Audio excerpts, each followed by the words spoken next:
Welcome to new TV Telugu. Tamil Nadu రాజకీయాలు వేగంగా మారుతున్నాయి. రాష్ట్ర ముఖ్యమంత్రి తమిళక వెట్రి కళగం అధినేత విజయ్ తన ప్రభుత్వాన్ని పటిష్టం చేసుకునే దిశగా వ్యూహాత్మక అడుగులు వేస్తున్నారు. ఇందులో భాగంగా గతంలో డీఎంకే కూటమిలో కొనసాగిన భాగస్వామ్య పక్షాల్లో తన వైపు తిప్పుకునే ప్రయత్నాలు ముమ్మరం చేశారు. Congress, VCK, MDMK, Indian Union Muslim League వంటి పార్టీలతో విజయ్ కీలక భేటీ నిర్వహించారు. ఎన్నికల అనంతరం తమకు మద్దతు ప్రకటించిన పార్టీలకు కృతజ్ఞతలు తెలిపేందుకే ఈ సమావేశం ఏర్పాటు చేసినట్లు అధికారికంగా చెబుతున్నప్పటికీ దీని వెనుక లోతైన రాజకీయ ప్రయోజనాలు ఉన్నట్లు తెలుస్తోంది. రానున్న ఉప ఎన్నికలు, స్థానిక సంస్థల ఎన్నికలను దృష్టిలో ఉంచుకొని పటిష్టమైన లౌకిక కూటమిని నిర్మించడమే లక్ష్యంగా ఈ సమావేశం జరిగినట్లు విశ్లేషకులు భావిస్తున్నారు. 2026 ఏప్రిల్ అసెంబ్లీ ఎన్నికల్లో టీవీకే అతిపెద్ద పార్టీగా ఆవిర్భవించినప్పటికీ మ్యాజిక్ ఫిగర్కు స్వల్ప దూరంలో నిలిచింది.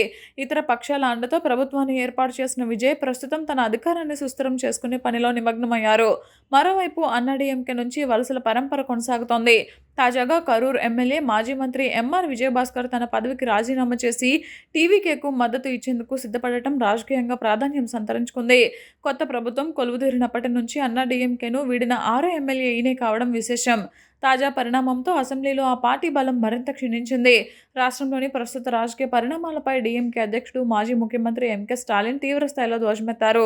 టీవీకే ప్రభుత్వం అస్థిరతతో కొట్టుమిట్టాడుతోందని, ఇతర పార్టీల నుంచి ఎమ్మెల్యేలను ప్రలోభపెట్టి అధికారాన్ని నిలబెట్టుకుంటోందని ఆయన ఆరోపించారు. రాష్ట్రంలో అతి త్వరలోనే ముందస్తు ఎన్నికలు వస్తాయని జోష్యం చెప్పారు. అయితే వ్యూహాత్మక పొత్తులు, ఉప ఎన్నికల్లో విజయాల ద్వారా పూర్తిస్థాయి మెజారిటీని సాధించి తమిళనాడు రాజకీయాలపై తనదైన ముద్ర వేయాలని విజయ్ పట్టుదలతో ముందుకు సాగుతున్నారు.